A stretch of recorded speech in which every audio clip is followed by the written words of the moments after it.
देखो बच्चों लोग, आज हम लोग सरफेस केमिस्ट्री में पढ़ने जा रहे हैं कोलोइडल सॉल्यूशंस के बारे में।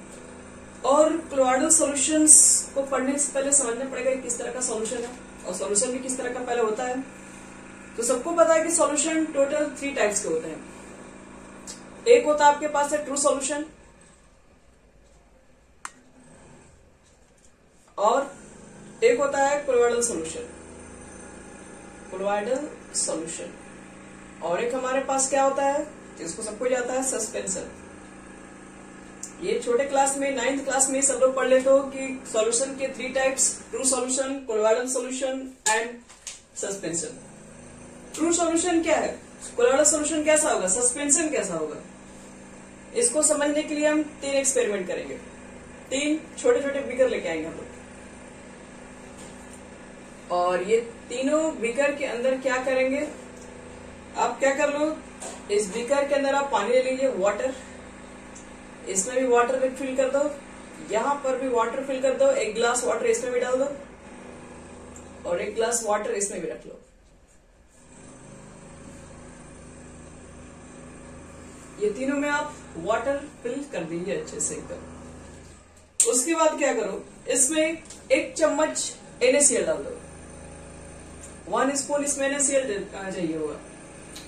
इसमें आप 1 चम्मच मिल्क डाल दो और इसमें 1 चम्मच डाल दो सैंड।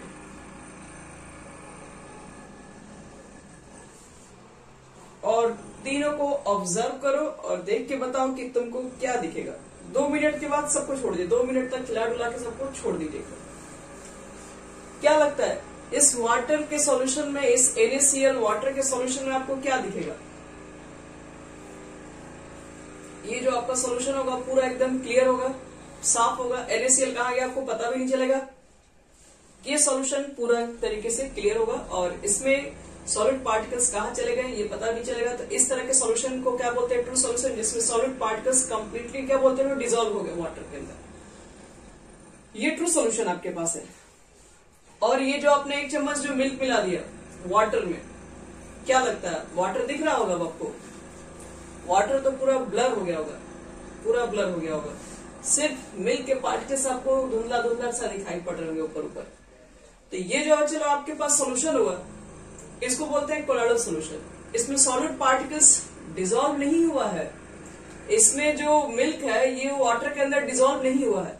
अगर डिसॉल्व हुआ रहता तो फिर वो दिखता ही नहीं। तो एक्चुअल में पानी में दूध डालने पर दूध तो दिखता ही है, ब्लड टाइप का हो जाता वाटर। तो इसका मतलब ये है कि ये डिसॉल्व नहीं हुआ, ये डिस्पर्स्ड हो गया। इसको बोलते हैं डिस्पर्स्ड होना। ये वाटर मॉलिक्यूल के ऊपर क्या हो गया, जाके डिस्पर्स हो गया। तो इस तरह का जो सॉल्यूशन होता है उसको बोलते हैं कोलोइडल सॉल्यूशन, जिसमें सॉलिड पार्टिकल्स डिस्पर्स हो जाते हैं क्या बोलते हैं, डिस्पर्सन मीडियम में। डिस्पर्सन मीडियम बोले तो वाटर में। यहाँ जो आपको दिख रहा है, आपने 1 चम्मच बालू लिया, बालू डालने के बाद कुछ समय के बाद यहाँ सारे बालू जाके आपको डिपोजिट दिखाई पड़ेंगे लेयर में।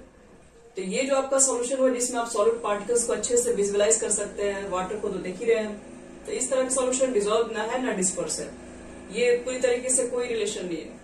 तो इसको बोलते हैं क्या, इसको बोलते हैं सस्पेंशन, जिसमें सॉलिड पार्टिकल्स डिसॉल्व ना हो ना ही कोई डिस्पर्स हो, ये सस्पेंशन होता है। ये ट्रू सॉल्यूशन, ये आपके पास कोलोइडल सॉल्यूशन, ये सस्पेंशन। ट्रू सॉल्यूशन में सॉलिड पार्टिकल्स कंप्लीटली डिसॉल्व हो जाते हैं, कोलोइडल में कंप्लीटली डिस्पर्स्ड हो जाते हैं, सस्पेंशन में नहीं होते हैं कुछ। तो ये चीज तो आपको पता होना चाहिए। अब हम थोड़ी बात कर लेते हैं थोड़ी सी इसकी प्रॉपर्टी के ऊपर। ये सब चीजें हम लोग पढ़ चुके रहते हैं, लेकिन फिर भी थोड़ी बहुत जानकारी होना जरूरी है, क्योंकि आप जो पढ़ रहे हैं उसके बारे में ये दोनों से कितना अलग है ये चीजें आपको पता होना चाहिए।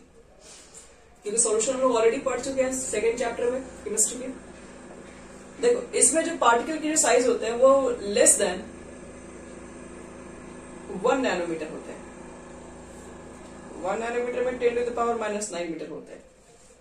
यानी पार्टिकल साइज जो डिसॉल्व होकर इतने छोटे हो जाते हैं कि आपको विजिबल नहीं होते, मतलब वो 1 नैनोमीटर से भी कम होते हैं। 10⁻⁻⁹ ऐसे समझ रहे हो कितने छोटे होंगे एकदम 1/0 करके, और वो उससे भी कम, इसका मतलब बहुत छोटे साइज होते हैं, इसलिए आप उसको देख नहीं पाते हैं। इसमें जो पार्टिकल्स के साइज होते हैं वो क्या बोला जाए, 1 नैनोमीटर से 100 नैनोमीटर के बीच में रहते हैं।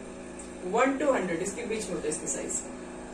इससे इसके पार्टिकल्स को हम लोग देख भी पाते हैं, और इसके पार्टिकल्स तो बहुत आराम से देख लेते हैं। इसके particle size more than 100 nanometre होते हैं।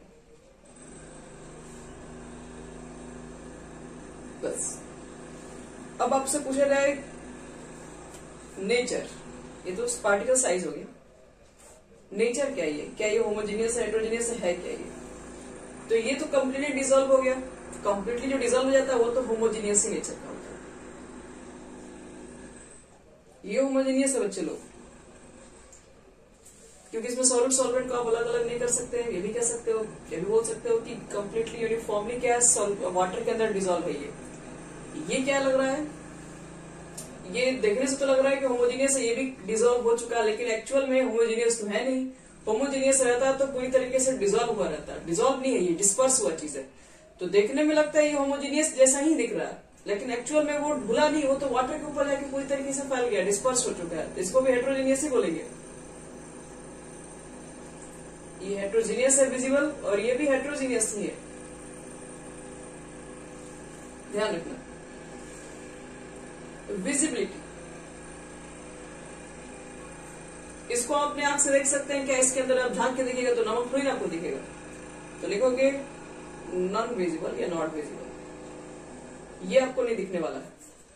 मिल्क में देख लो, मिल्क में आपको देख सकते हैं मिल्क के पार्टिकल्स, यानी कि these are visible under microscope only.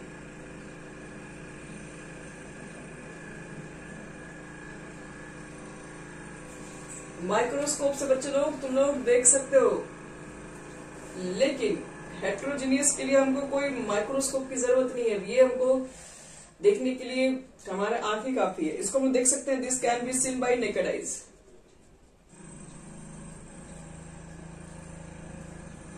इसको हम नेकेड आइज से ही देख सकते हैं। तो कुछ चीजें हैं जिसको आपको ध्यान रखना पड़ेगा। ट्रू सॉल्यूशन क्या होता है, कोलॉइडल सॉल्यूशन क्या होता है, सस्पेंशन क्या होता है। आपको ना ये पढ़ना है ना ये पढ़ना है, ये पढ़ चुके हैं पहले ही, आप सिर्फ ये पढ़ना है कोलॉइडल सॉल्यूशन क्या होता है। तो चलो स्टार्ट करते हैं। कोलॉइडल सॉल्यूशन, मिटा रहे इसको।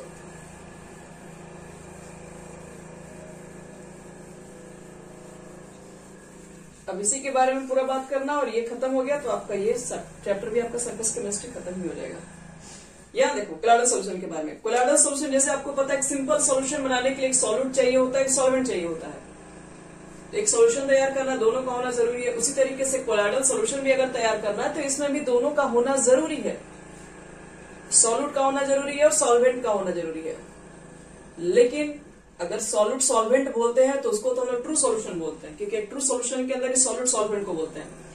तो क्या ट्रू सॉल्यूशन कोलॉइडल सॉल्यूशन में कोई डिफरेंस नहीं है? इसलिए आप सॉल्यूट को सॉल्यूट या ना बोलिए। सॉल्यूट को बोलने के लिए कुछ दूसरा चीज है, यहाँ पर दूसरा लैंग्वेज यूज करते हैं, जिसको लोग बोलते हैं dispersed phase. Dispersed phase, dispersed phase कीजिए। और सॉल्वेंट को यहां पर हम लोग क्या बोलते हैं? Dispersion medium. Dispersion medium. Solvent को बच्चे लोग बोलेंगे डिस्पर्स्ड फेज, यहाँ पे सॉल्वेंट को डिस्पर्शन मीडियम, क्योंकि यहाँ पर डिसॉल्व तो नहीं होता है कि सॉल्वेंट सॉल्वेंट को हम एग्जांपल दे, यहाँ पर डिस्पर्स होता है चीजें। तो डिस्पर्स्ड फेज का मतलब है कौन सी चीजें उसके ऊपर डिस्पर्स हो रही है। डिस्पर्शन मीडियम का मतलब किस मीडियम में, यानी कि बोले तो यहाँ पर अगर मेरे पास मिल्क एंड वाटर एक कोलॉइडल सॉल्यूशन अगर एग्जांपल है, तो मिल्क को क्या बोल सकते हैं हम लोग? Dispersed phase. वाटर हमारा क्या होगा? Dispersion medium.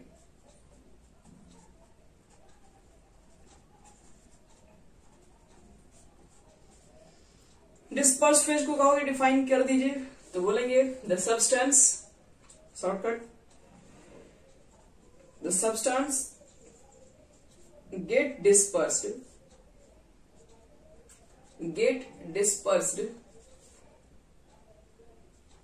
into dispersion medium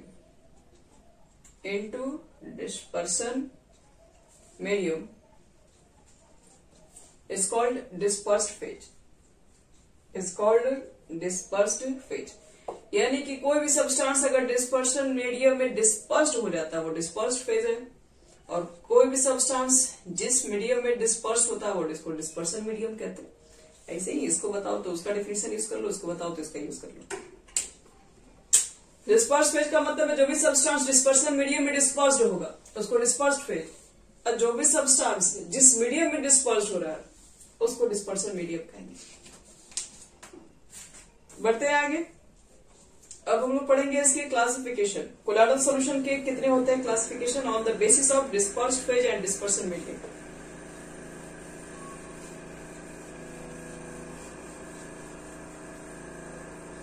यानी कि क्लासिफिकेशन ऑफ कोलॉइडल सॉल्यूशन।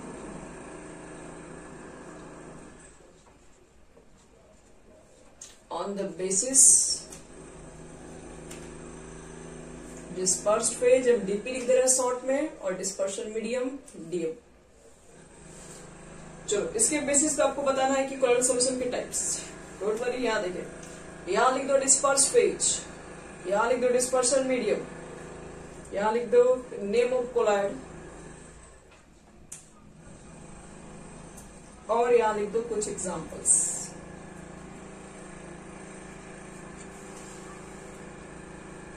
चलो पहला, अगर मान लो कि डिस्पर्स्ड फेज यानी कि जो तुम डिस्पर्सन मीडियम में डिस्पर्स करने जा रहे हो वो मिल्क नहीं है, हर वक्त मिल्क थोड़ी ना होगा। मान लो वो कोई सॉलिड है, वो सॉलिड है जिसको तुम डिस्पर्सन मीडियम में डिस्पर्स करना चाह रहे हो, और डिस्पर्शन मीडियम भी सॉलिड ही है। मतलब डिस्पर्शन मीडियम यानी कि वाटर की जगह पे भी हम लोग कोई सॉलिड सब्सटेंस ले रहे हैं और मिल्क की जगह पर भी कोई सॉलिड सब्सटेंस ही ले रहे हैं, दोनों को आपस में डिस्पर्स करवा रहे हैं। तो ये सॉलिड और सॉलिड का जो तुम बनाओगे इसको नेम ऑफ कोलॉइड को बोलते हैं सॉलिड सोल। एग्जाम्पल क्या हो सकते हैं? एग्जाम्पल हो सकते हैं जेमस्टोन, कलर्ड ग्लास, एक तरह का पत्थर टाइप का होता है, इसको देखोगे अंगूठी वगैरह में डिस्पर्स करके एक सॉलिड के अंदर सॉलिड में ही डिस्पर्स किया जाता है। तो ये सब क्या होता है, ये सब जो स्टोन्स होते हैं इसके अंदर देखोगे ये पत्थर टाइप्स के होते हैं, इसके अंदर 2-3 तरह के सॉलिड्स आपस में डिस्पर्स किए जाते हैं, एक के ऊपर दूसरा सॉलिड मूव करते हुए दिखाई पड़ेगा। या फिर कलर्ड ग्लास में ले सकते हैं। दूसरा एग्जांपल देखो, ये पूरी तरीके से डिसॉल्व के फॉर्म में नहीं रहता है, डिस्पर्स के फॉर्म में रहता है। हम लोग डिस्पर्स फेज में फिर से सॉलिड ले रहे हैं, लेकिन इस बार डिस्पर्शन मीडियम में ले रहे हैं लिक्विड। इस बार लिक्विड के अंदर सॉलिड को क्या करवाना है, डिस्पर्स करवाना है, तो इसको बोलते हैं सॉल। शॉर्ट में जब भी लिक्विड के अंदर सॉलिड को डिस्पर्स कराते हो तो उसको बोलते हैं हम लोग क्या है, सॉल बोलते हैं। और इसमें एग्जांपल क्या ले सकते हैं हम लोग, पेंट वगैरह ले सकते हैं। पेंट में क्या होता है, लिक्विड मीडियम के ऊपर देखो तो सॉलिड का डिस्पर्शन होता है। या फिर गोल्ड सोल भी ले सकते हो। गोल्ड सोल में क्या होता है, गोल्ड सोल में आपके पास लिक्विड रहता है वाटर, और इसमें गोल्ड के पाउडर को क्या किया जाता है, पूरी तरीके से डिस्पर्स करा देते हैं। जैसे आप लोग देखते होंगे कभी कभी एक वाटर टाइप का शाइनिंग दिखाई पड़ता है, उसके ऊपर छोटे छोटे बुरादे टाइप के चमकते रहते हैं, वो क्या रहते हैं, वो डिस्पर्स कराए जाते हैं। ऐसे बहुत सारी चीजें बनाई जाती है। तो ये तुम्हारे पास क्या हुआ, गोल्ड सोल वगैरह हो गया, ये सब क्या होता है, डिस्पर्स कराया जाता है। सॉलिड पार्टिकल्स को लिक्विड मीडियम के चारों तरफ डिस्पर्स कराते हैं।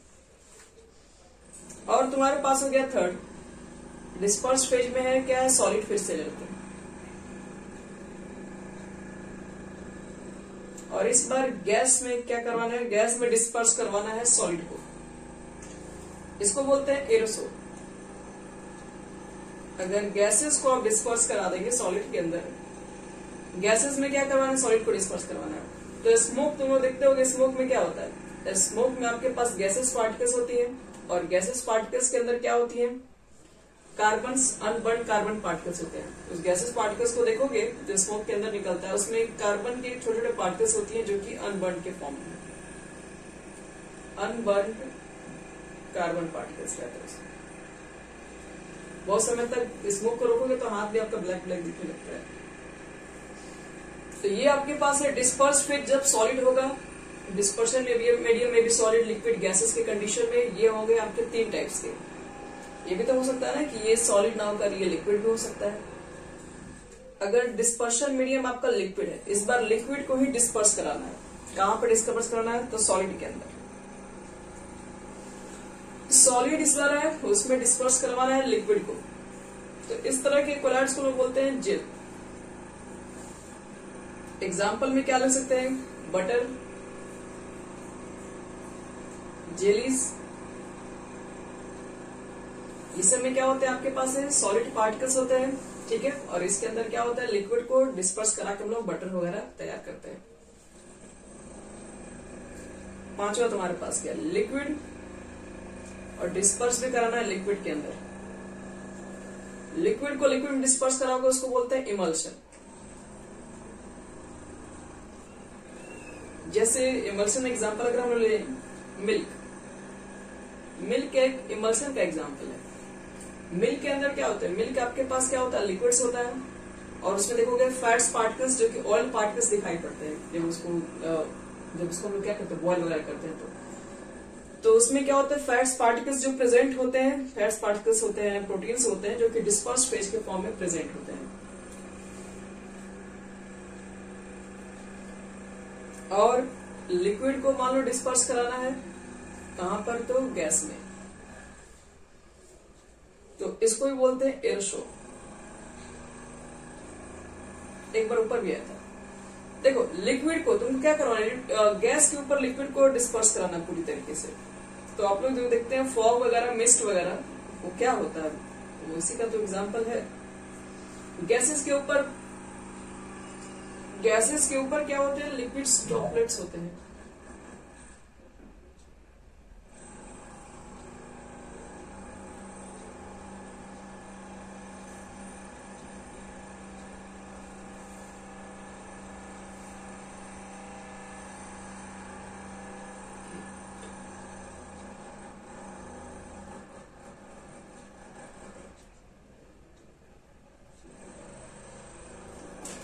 फॉग मिस्ट में क्या होता है बच्चे लोग, पूरा लगेगा कि आपको पूरा गैसेस क्लाउड एकदम लगता है छाया हुआ है। कुछ देर वहां रहेंगे तो आपके बाल पे पानी वगैरह आने लगते हैं।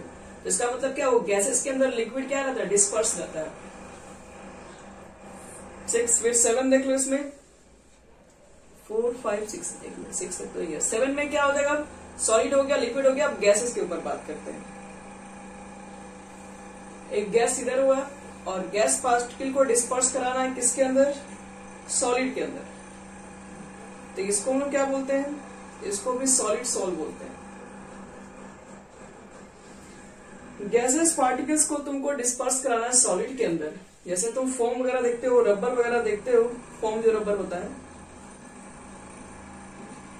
फोम रबर क्या होता है, सॉलिड होता है। उसके अंदर गैसेस पार्टिकल को डिस्पर्स कराते हैं तभी जाके वो स्पंज की तरह दबने लगता है। तो उसमें क्या होता है, गैसेस पार्टिकल को सॉलिड के अंदर डिस्पर्स करा कर रखते हैं। फिर तुम्हारे पास 5 6 7 8 देखो, गैस लिख दो यहाँ पे, यहाँ हाँ, क्योंकि जनरली सॉलिड के फॉर्म में दिखता है ना। मान लो कि एक जो स्पंज टाइप का होता है उसके अंदर गैसेस पार्टिकल्स जो डिस्पर्स कराए जाते हैं आखिर रहता है तो पूरा सॉलिड के फॉर्म में है, इसलिए सॉलिड सॉल्व कर जाता है उसको। अब देखो गैस को तुमको डिस्पर्स कराना है लिक्विड के अंदर, जिसको हम लोग बोलते हैं फोम, फोम के नाम से जानते हैं। जैसे सोप वगैरह हो गया, सोप बबल्स, जो सोप बबल्स होते हैं, बबल्स के अंदर गैसेस क्या होती है, जो आपके पास सोप जो बबल्स होते हैं वाटर के अंदर एयर रहती है, उसके अंदर उसको फोड़ोगे उसके अंदर एयर पार्टिकल्स पाई जाती है, मतलब वही गैसेस के अंदर रहती है उसके अंदर। और एक लास्ट लिख सकते हो इसमें 9 नंबर, गैस और गैस। लेकिन ध्यान रखना है कि जो गैसेस का जो मिक्सचर होता है वो होमोजीनियस बन जाता है, मतलब वो ट्रू सॉल्यूशन का नेचर हो जाता है, वो कोलाइडल नहीं बन पाता है। इसलिए गैसेस का एग्जांपल हम लोग यहाँ पर नहीं कंसीडर करेंगे।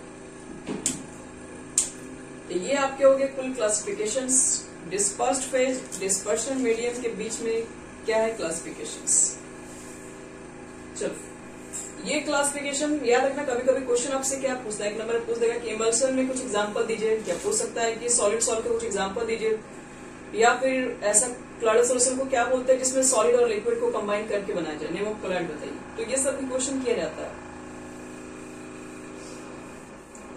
अब देखो आपको हम क्लासिफिकेशन बता रहे हैं, लेकिन on the basis of size of particles.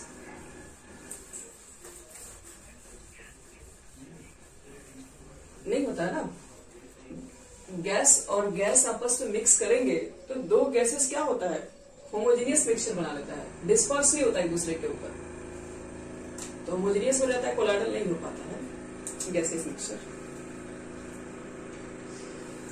चलो बच्चों, क्लासिफिकेशन आपको पहला बता दिया on the basis of dispersed phase and dispersion medium. अब आपको ये दूसरा भी क्लासिफिकेशन बता रहे हैं, क्लासिफिकेशन नंबर 2। ये किस पर बेस्ड है, तो लिखिएगा based on the size of particle of dispersed phase.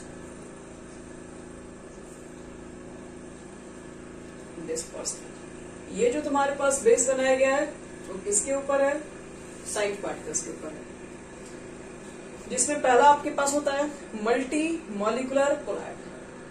Multi molecular colloid. दूसरा होता है बच्चों तुम्हारे पास मैक्रो मॉलिकुलर कोलाइड। और सी हमारे पास होता है, उसको बोलते हैं एसोसिएट कोलाइड। ये 3 तरह के कोलाइड्स हैं on the basis of particle size. Particle size के बेसिस पर इसको अलग अलग कोलाइड के नाम से जानते हैं। चलो पहले स्टार्ट करते हैं, मल्टी मॉलिकुलर कोलाइड्स क्या होता है उसको लिख के डैश देना है।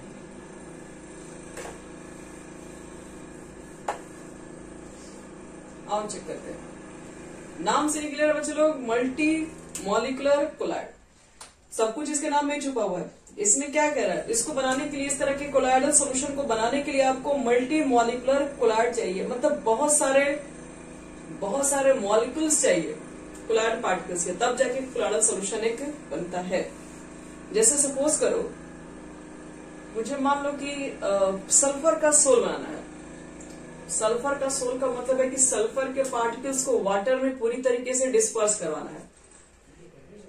तो आप अगर एक मॉलिक्यूल छोटा सा डाल दोगे तो ये कोलाइडल सॉल्यूशन नहीं बनेगा। उसके लिए आपको क्या करना पड़ेगा, बहुत सारे मॉलिक्यूल्स को डालना पड़ेगा और सब आपस में बहुत सारे मॉलिक्यूल एक दूसरे से कंबाइन होके तब जाके क्या करते हैं, तब जाके उनकी जो साइज पार्टिकल होता है कोलाइडल रेंज में आता है, तब जाके कोलाइडल सॉल्यूशन बनता है।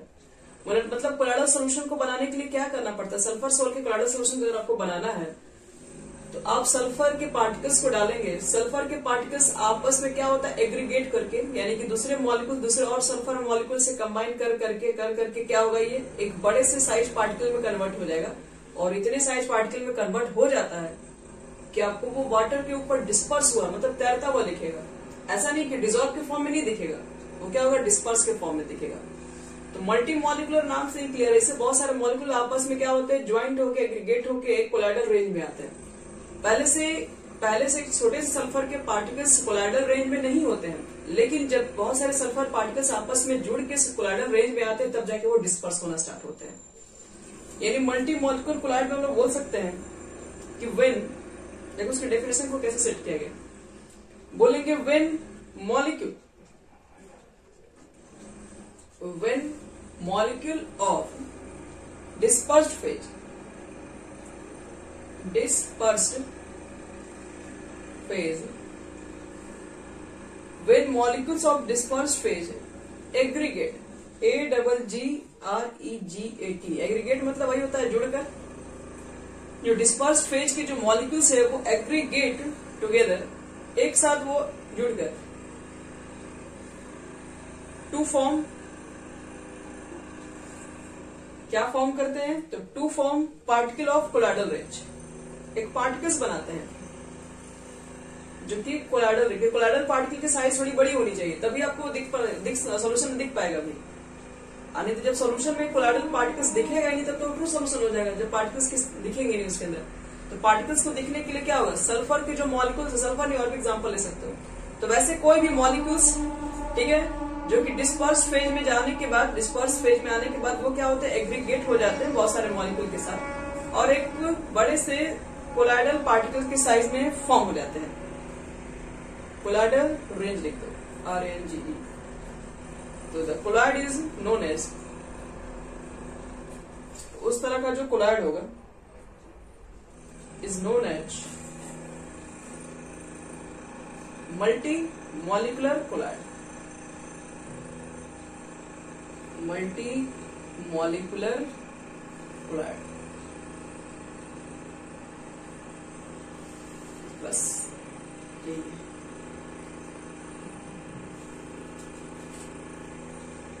इसमें क्या होते हैं, when molecule of disperse phase के जो मॉलिक्यूल्स होते हैं बच्चे लोग, जैसे कि सल्फर के बारे में बता रहे हैं, सल्फर के एक मॉलिक्यूल्स कोलॉइडल सॉल्यूशन नहीं बना सकता है। कोलॉइडल सॉल्यूशन बनाने के लिए उसके साइज पार्टिकल्स थोड़े से बड़े होने चाहिए, तभी जाके कोलॉइडल सॉल्यूशन में दिखाई पड़ सकता है। मिल्क आपको वाटर के अंदर दिखता है डालने के बावजूद, इसका मतलब उसके साइज के पार्टिकल्स बड़े हैं। लेकिन एक छोटे सल्फर के साइज के पार्टिकल्स इतने बड़े नहीं होते कि आप उसको पानी के अंदर डालो उसको आपको विजिबल कर पाओ, नहीं होता। आपको क्या करने पड़ते हैं, जैसे आप सल्फर का सोल बनाते हैं तो बहुत सारे सल्फर मॉलिक्यूल्स आपस में एग्रीगेट हो जाते हैं, आपस में जुड़कर एक नया से एक छोटा सा बड़ा सेट तैयार करते हैं कोलॉइडल रेंज के। कोलॉइडल रेंज के आने के बाद फिर क्या हम उसको देख पाते हैं, तो इस तरह का जो भी कोलॉइड होता है उसको मल्टी मॉलिक्यूलर कोलॉइड कहते हैं। मल्टी मॉलिक्यूलर कोलॉइड में क्या होता है कि बहुत सारे पार्टिकल्स आपस में जुड़ के कोलॉइडल रेंज के अंदर जाते हैं। पहले से वो कोलॉइडल में नहीं रहते हैं, लेकिन आपस में एग्रीगेट करके थोड़ा छोटे पार्टिकल्स को आपस में जोड़ के एक नया सा सल्फर बड़ा सा पार्टिकल्स बनेगा जो कि हमको दिखाई भी पड़ेगा। तो इसको बोलते हैं मल्टी मॉलिक्यूलर कोलॉइड। अब लिखो मैक्रो मॉलिक्यूलर कोलॉइड्स क्या होता है। आप लिख सकते हो for example sol of sulphur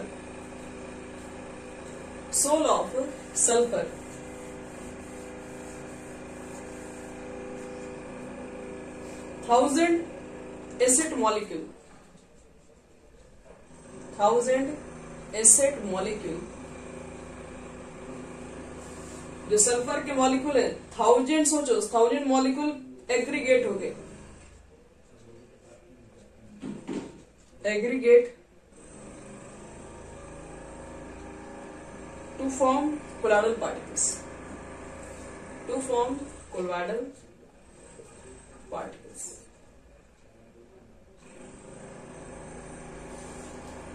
sulphur के 1000 मॉलिक्यूल से आपस में कंबाइन होते हैं तब जाके कोलॉइडल पार्टिकल्स में वो कन्वर्ट हो पाते हैं। तो ये तुम्हारा हो गया मल्टी मॉलिक्यूलर कोलॉइड्स। चलो अब देखते हैं दूसरा मैक्रो मॉलिक्यूलर कोलॉइड्स क्या होता है। बी में मैक्रो मॉलिक्यूलर कोलॉइड्स। देखो बच्चों लोग, ये पहले से ही क्या इसका लग रहा है कि ये मैक्रो मतलब ये पहले से ही कोलॉइडल पार्टिकल के रेंज में रहता है, इसमें आपको कुछ भी ज्यादा मेहनत नहीं करना है। ये जो कोलॉइड होता है, मैक्रो मॉलिक्यूलर जो कोलॉइड होता है, इसका पहले से ही साइज क्या होता है, कोलॉइडल रेंज में आ जाता है, आपको ज्यादा मेहनत करना ही नहीं रहता है। और हमको क्या करना पड़ता है इसके अंदर है, क्योंकि हमको इसके अंदर साइज के अंदर दो मॉलिक्यूल्स को कंबाइन नहीं करना होता है। ये ऑलरेडी क्या होता है कोलॉइडल फॉर्म के रेंज में रहता है। आप क्या करोगे, सिंपल इसको डिस्पर्शन मीडियम में डाल दोगे तो ये अपने आप कोलॉइडल सॉल्यूशन बन जाएगा। जैसे तुम दूध को पानी में डालते हो तो तुमको क्या करना पड़ता है, तुमको कुछ अलग से उसके मॉलिक्यूल को ऐड नहीं करना पड़ता है, मॉलिक्यूल को आपस में एडजस्ट जैसे डालते हो तुरंत ही तुमको दिखाई पड़ जाता है कि वो डिस्पर्स हो गया। तो इसका मतलब है कि उसके पार्टिकल्स पहले ही कोलॉइडल रेंज में थे, उसमें एग्रीगेट करने की जरूरत नहीं है। लेकिन सल्फर का जब तुम पानी के अंदर डालोगे, सोल बनाओगे, तो सल्फर डायरेक्टली आपको नहीं दिखेगा, पहले स्टार्टिंग में नहीं दिखेगा, लेकिन धीरे धीरे टाइम टू टाइम क्या होगा फिर वो दिखाई पड़ने लगेगा। क्यों? क्योंकि सारे मॉलिक्यूल्स क्या होता है, एक सल्फर मॉलिक्यूल्स 1000 सल्फर मॉलिक्यूल को ऐड करता है, जब एग्रीगेट करता है तब जाके दिखाई पड़ता है वो कोलॉइडल रेंज में आता है। क्योंकि छोटा पार्टिकल्स है 10 कम से कम 1000 कंबाइन करेगा तब जाके उसके रेंज में आता है, कोलॉइडल रेंज में आता है। और यहाँ पर ऑलरेडी जो आपके पास पार्टिकल की जो साइज होता है ऑलरेडी कोलॉइडल रेंज में होता है, आपको सिर्फ क्या करना है, डिस्पर्शन मीडियम में उसको ऐड कर देना, कोलॉइडल सॉल्यूशन बन जाता है। सिंपल से एक और एग्जांपल था, जैसे मान लो तुम लोग जो घर में जो मान लो हम लोग जो आलू वगैरह लेते हैं, जो मान लो बॉयल आलू वगैरह है, उसको क्या कर दो तुम, आलू को उसके ऊपर जो आपके पास जो छिलका वगैरह उसको निकालने के बाद एक आलू को सिंपल तुम वाटर में डाल दो, तो कुछ समय के बाद क्या देखोगे, वो वाटर के अंदर टर्बिडिटी फॉर्म हो गया, धुंधलापन वाटर दिखाई देने लगा। तो धुंधलापन जो आपके पास वाटर वो एक्चुअल कोलॉइडल सॉल्यूशन ही है। आलू जो तुम्हारा प्रोटीन्स था उसके अंदर सब क्या हो गया, सब डिस्पर्स हो गया वाटर के अंदर, इस तरह से वाटर तुमको धुंधला टाइप का दिखने लगा, एक कोलॉइडल सॉल्यूशन बन चुका है। तो इसलिए यहाँ पर क्या होता है, मैक्रो मॉलिक्यूलर कोलॉइड का मतलब है कि यहाँ पर जो पार्टिकल्स जो होते हैं कोलॉइड के ऑलरेडी क्या होते हैं, ऑलरेडी कोलॉइडल रेंज में नहीं होते हैं, आपको सिर्फ डिस्पर्शन मीडियम में डाल के कोलॉइडल सॉल्यूशन को तैयार करना होता है। लिखो the colloids in which the colloid in which the size of dispersed phase particle, DP को आप लिख सकते हो पूरा dispersed phase particles is already in colloidal range. इसमें जो डिस्पर्स्ड फेज के पार्टिकल्स होते हैं वो पहले से ही कोलॉइडल रेंज में रहते हैं.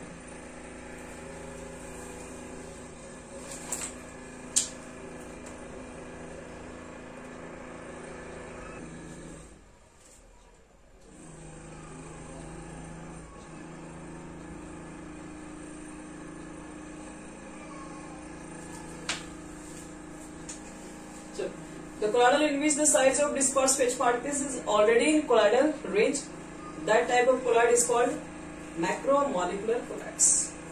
बस. For example, colloidal solution of starch. Colloidal solution of starch. Starch वही जो आलू को बोला, आलू के अंदर स्टार्च पाई जाती है, प्रोटीन को किस बोलते थे, starch. colloidal solution of starch. Starch को पानी में आप डाल दीजिए, बस शुरू हो गया, अपने आप बन जाएगा, एक कोलॉइडल सॉल्यूशन तैयार हो जाएगा. सोप के बारे में जस्ट इसका थर्ड वाला केसेस है, तीसरा केस उसी के ऊपर है.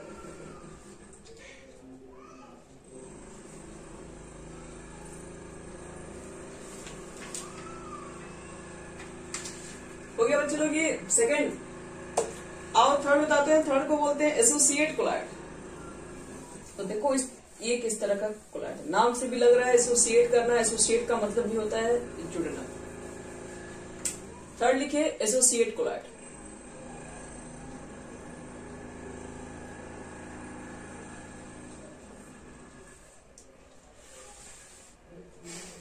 ये भी थोड़े मल्टी मॉलिक्यूलर्स जैसे ही होते हैं, ये भी आपस में एसोसिएट होते हैं, ज्वाइंट होते हैं.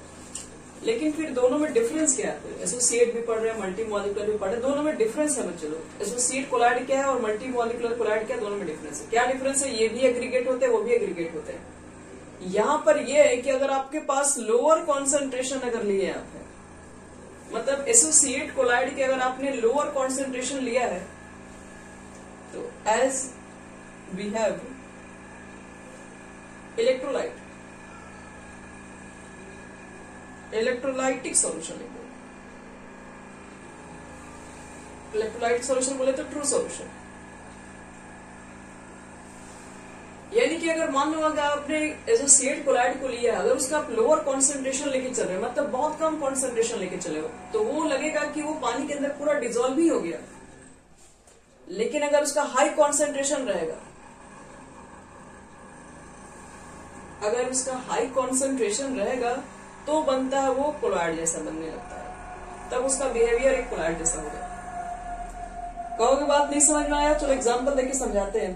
जैसे मान लो कि तुम्हारे पास एक बकेट वाटर है, और एक बकेट वाटर में आप अपने क्या किए, कपड़े आपको क्या कर रहे हैं, आज खींचना होगा तुम लोगों को कपड़ा, तो आज तुम लोग को अपने कपड़े वॉश कर रहे हैं, और इसमें क्या किए, आप लोग सल्फर कर रही है, सर्फ एक्सल डाल दिया आप लोग.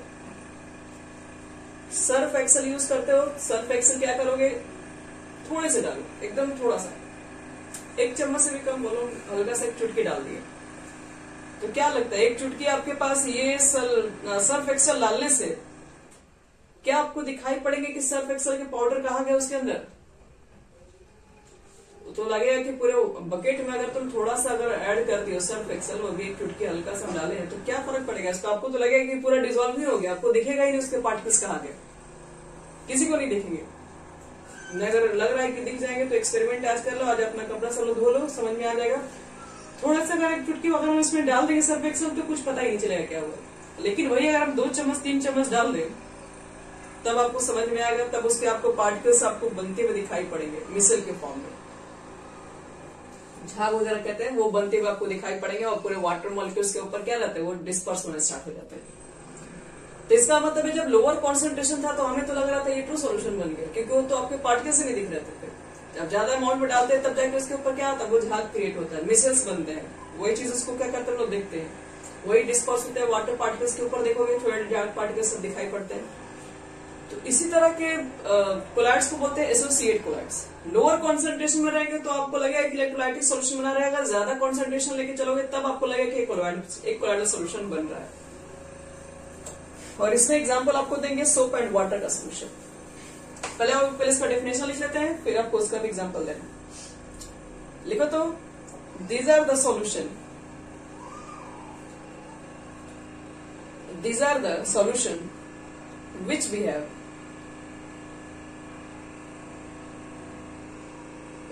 have as normal electrolyte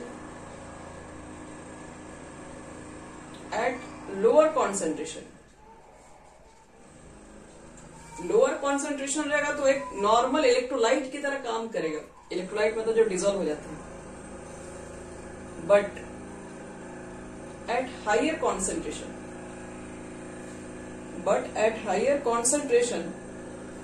the particle associate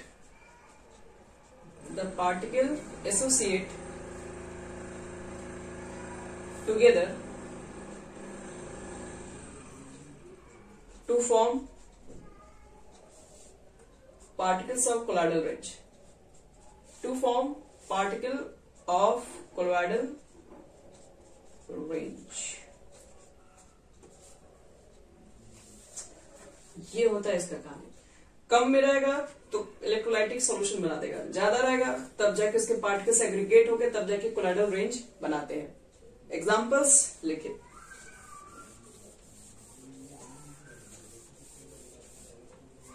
लिखो चलो, फॉर एग्जांपल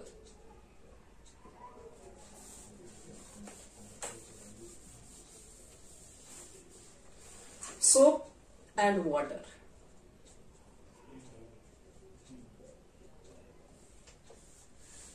सोप को अगर आप पहचान रहे हैं तो सोप में अंदर क्या होता है, C17H35 COO N। ये है हमारा सोप का फॉर्मूला। सोप में देखो बच्चे लोग दो पार्ट होते हैं, एक पोलर दूसरा होता है नॉन पोलर।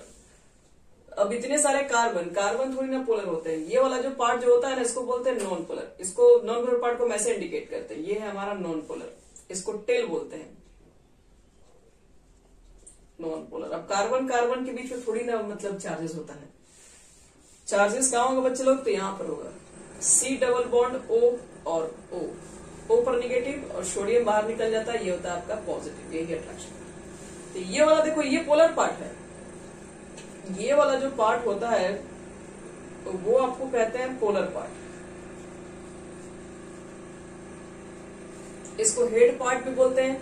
ये आगे चलता है, ये होता है टेल पार्ट, ये पूंछ की तरह पीछे रहता है। जो बच्चे लोग जो ये लॉन्ग चैन जो होता है, क्योंकि C17 है, कार्बन के नंबर 17 है, समझ रहे हो, बड़े से कार्बन चैन है। तो नॉन पोलर पार्ट को ना हाइड्रोफोबिक भी कहते हैं।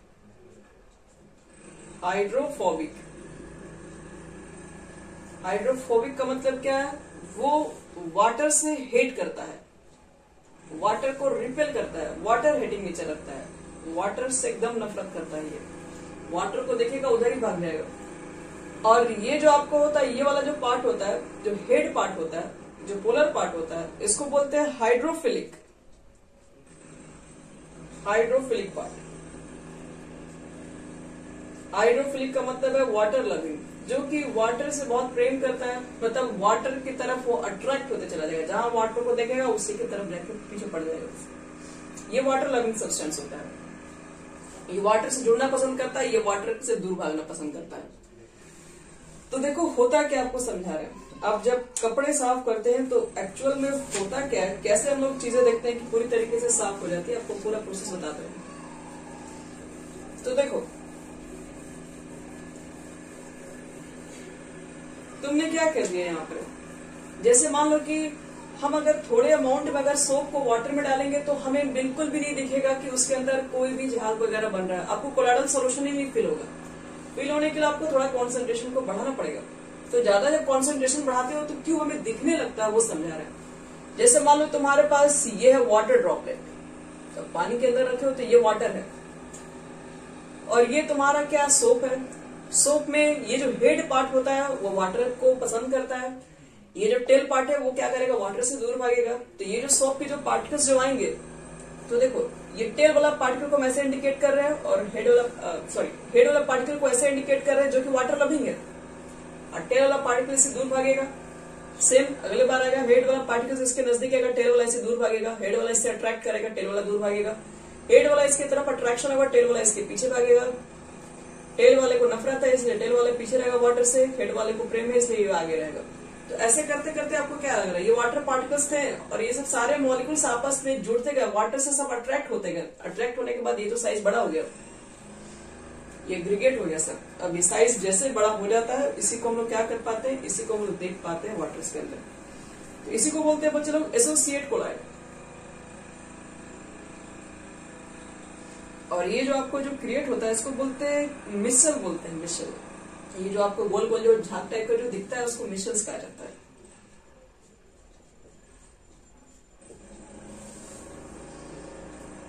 तो ये आपके क्या हो गया, एसोसिएट कोलाइड्स इस तरह से वर्क करते हैं आपस में। कैसे, अब सोप सोल्यूशन कैसे आपको दिखाई पड़ने लगता है वाटर्स के अंदर, कैसे वो झाग क्रिएट होता है, वो इसी की वजह से होता है। सारे मॉलिक्यूल्स आपस में ज्वाइंट होते हैं। यहाँ पर जो वाटर्स के मॉलिक्यूल्स थे ये पोलर नेचर के हैं, और आपके पास जो सोप पार्टिकल्स जो थे यहाँ पे वो क्या थे, सोप पार्टिकल्स में दोनों पार्ट है, पोलर है एक नॉन पोलर। पोलर को वाटर चाहिए क्योंकि पोलर को पोलर ही चाहिए होता है। तो ये पोलर मॉलिक्यूल इससे अट्रैक्ट होगा, इसका हेड पार्ट, और टेल पार्ट इसका दूर भागेगा क्योंकि इसको वाटर हेटिंग सब्सटेंस है। सेम कंडीशन यहाँ पर तो देखो, तो सारे मॉलिक्यूल्स ये क्या है, जितने पोलर वाले पार्ट है आपके पास, अब जब मॉलिक्यूल्स यूज कर रहे हैं सोप के, तो सोप में क्या है, दो पार्ट हमेशा है। सोप के मॉलिक्यूल्स में दो पार्ट है, पोलर एक नॉन पोलर। पोलर वाला सब वाटर से अट्रैक्ट हो जाएगा, सब वाटर की तरफ अट्रैक्ट हो जाएगा। तो ये क्या होंगे, बड़े बड़े झाग टाइप के मिसेस टाइप के क्रिएट आपको दिखते हैं वाटर के अंदर। अब जैसे सर्फ एक्सेल डालते हैं, डालने के बाद थोड़ी ना तुरंत दिखेगा, लेकिन कुछ समय के बाद आप देखेंगे उस अंदर मिश्र टाइप के दिखाई देने लगते हैं। वो मिश्रल्स क्या होते हैं, वो मिश्र ऐसे ही बनते हैं।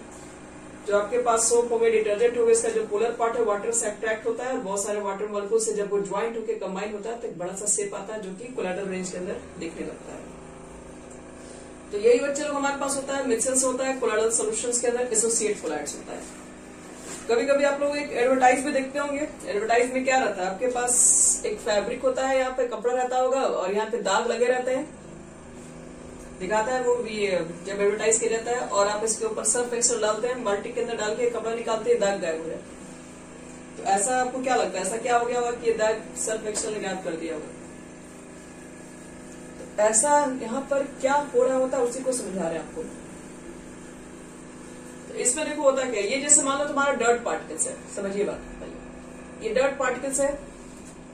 क्या ये डर्ट पार्टिकल्स जो है, जैसे मान लो तेल वगैरह आपके कपड़े पे लगे, चाहे किस तरह से कोई डर्ट पार्टिकल्स बैठ गया, तो क्या इसको आप पानी में डाल के बाहर निकालते हैं तो क्या डर्ट निकल जाएगा, ये पानी में डाल के निकाल के देख लो, वो जैसा है वैसे ही रहेगा, वो डर्ट पार्टिकल से नहीं निकलेगा आपसे। तो इसका मतलब ये डर्ट पार्टिकल्स वाटर में डिजोल्व नहीं हो रहे हैं, क्योंकि अगर ये वाटर में डिजोल्व होते तो वाटर के साथ वो बाहर निकल गए रहते। तो ये वाटर में डिजोल्व नहीं, डर्ट पार्टिकल आपके, ये ग्रीस वगैरह ऑयल वगैरह वाटर में डिजोल्व नहीं है। ये कहाँ डिजोल्व होते हैं, ये वाटर में डिजोल्व नहीं होते हैं, ये ऑयल है तो ये नॉन पोलर पार्ट में ही डिजोल्व होते हैं, नॉन पोलर पार्ट में डिजोल्व होते हैं।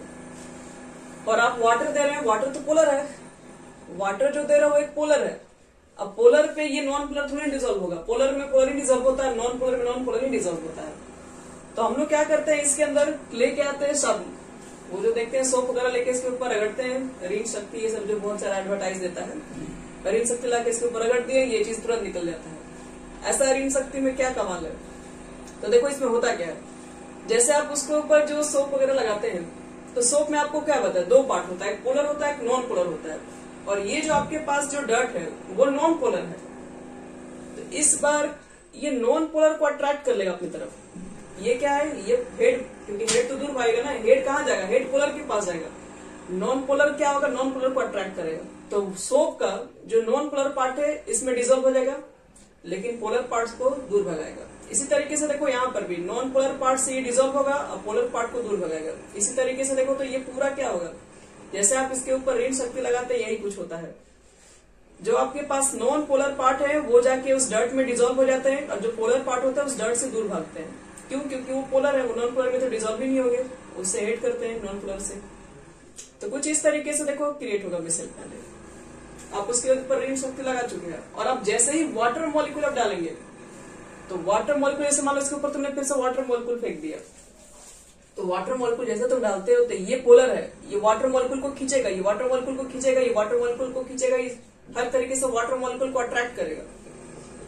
तो ये हर जैसे आप इसके ऊपर वाटर मॉलिक्यूल डालते हो तो ये सारे मॉलिक्यूल वाटर तरफ को अट्रैक्ट करेगा, जिसकी वजह से क्या होता है, ये कस के खींचता है बाहर, जिसकी वजह से आपके डर्ट पार्टिकल्स क्या होते हैं, बाहर निकल जाते हैं। ये अब जैसे वाटर मॉलिक्यूल आएगा सबको उठा के एक साथ लेके चला जाएगा, और सबको उठा लेगा उसके साथ डर्ट पार्टिकल को, उसमें क्या होता है, पूरा बाहर निकल जाता है। यही कुछ कहानी होता है। आप लोग जब कपड़े धोते हैं तो कपड़े में ग्रीस पार्टिकल्स हो गया, डर्ट पार्टिकल्स हो गया, ऑयल पार्टिकल्स वगैरह कैसे साफ हो जाते हैं, साबुन वगैरह से, सोप वगैरह से, डिटर्जेंट से।